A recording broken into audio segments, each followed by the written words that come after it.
Hey everybody on YouTube, good morning. This is Rick Thomas from Obsolete Video Services. Yesterday I just received my Cartrivision VCR, or first VCR ever made. And yeah, we have some issues. This Cartrivision was stored in some very, I say moisture environment, or like a storage container or something like that. It's been sitting for a very long time. So we have a lot of issues. But we did get the unit, and I just started working on some of the things today as far as what I can fix and some stuff we have on order. We're going to walk over here for a minute. This is the Cartrivision unit itself. Problem is we got a seized up motor, which is the bearings are completely dry. A lot of the pots and various things in this are from the moisture are rusted solid. A lot of that's got to be broken loose and fixed. But overall, the scanner looks okay.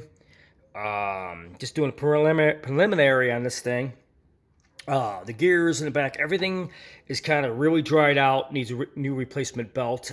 Didn't realize this thing was going to be in this bad condition, but due to the way it was stored, of course, anybody who has these ain't going to know what the issues are. If you're not a service tech and work on this stuff, if you're buying and selling stuff on eBay, it looks good, but if you're doing a technical evaluation or trying to get them to work again, that's when you find the problems, and that's what I do. So this is the type of work I do, so I know exactly what the problems are.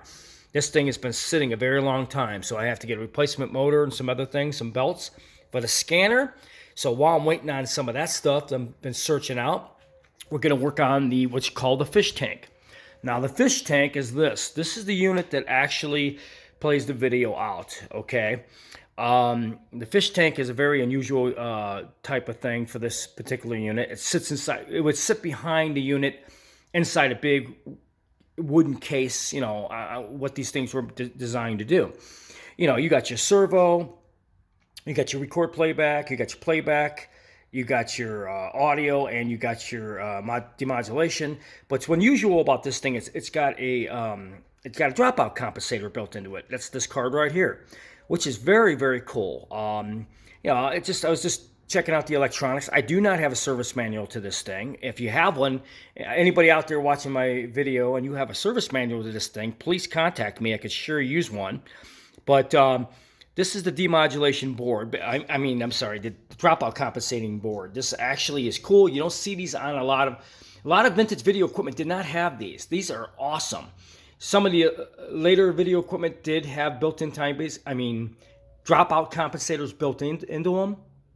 But to see one on this thing, a dropout compensator, is pretty amazing, because on this thing, this is pretty cool. So it says a dropout compensator. But the biggest problem today on this thing is I'm actually doing the configuration for the outputs. This thing was not designed. It was designed to be in a television where you'd record a program or record, onto the video camera and be able to play it back and that type of thing. They didn't design this thing with video outputs, since it was the very first VCR ever made, that, where you'd be able to copy from one VCR to the other. It didn't have those type of outputs. So today, we're going to do the first thing to this restoration, and that's to replace the outputs. As you can see, I don't do anything half-assed, people. Here's the video outputs that would plug into the TV on the bottom. And of course, up on top is where the other plug would plug into the other electronics on the TV. So I have to convert this thing to have video and audio coming out of the back of it, because obviously it's not being hooked up to the old style televisions anymore. So as you can see, I'm putting in custom BNCs, one for video, one for audio. I'm waiting on a plug today, and I'm going to wire this up. And you have two positions for your audio and video that plug into this blue plug right here, which would plug into the television for the rest of the television electronics that the TVs came with. But since we're going to be making this as a standalone VCR again, we have to make the BNC outputs. This is going to be the video and audio. They're in there securely using a very high quality cable, RF cable, basically with shielding, is what you should always use when you're doing something like this. You're going to wire it up and then plug it in. And once I get the scanner running, all I have to do is plug BNC out and audio out to here directly. No BS. You'll be able to plug it right into a TV and start seeing if the video and everything starts working properly on this. So today we're just restoring the actual fish tank part of it. We are waiting on stuff for the actual scanner. This has been sitting a very long time, so I'm going to have to do some work on that. But like I said, the fish tank is very simple. I know, I know the connections on this. This is going to make it very easy, and we'll be able to actually be user friendly on this once this thing starts working, so I don't have to jerry rig this thing to get video and audio out of it. I don't do anything half-ass. If I'm going to repair something, I'm going to repair it, and it's going to be solid and ready to be used. So hope you guys enjoyed this video.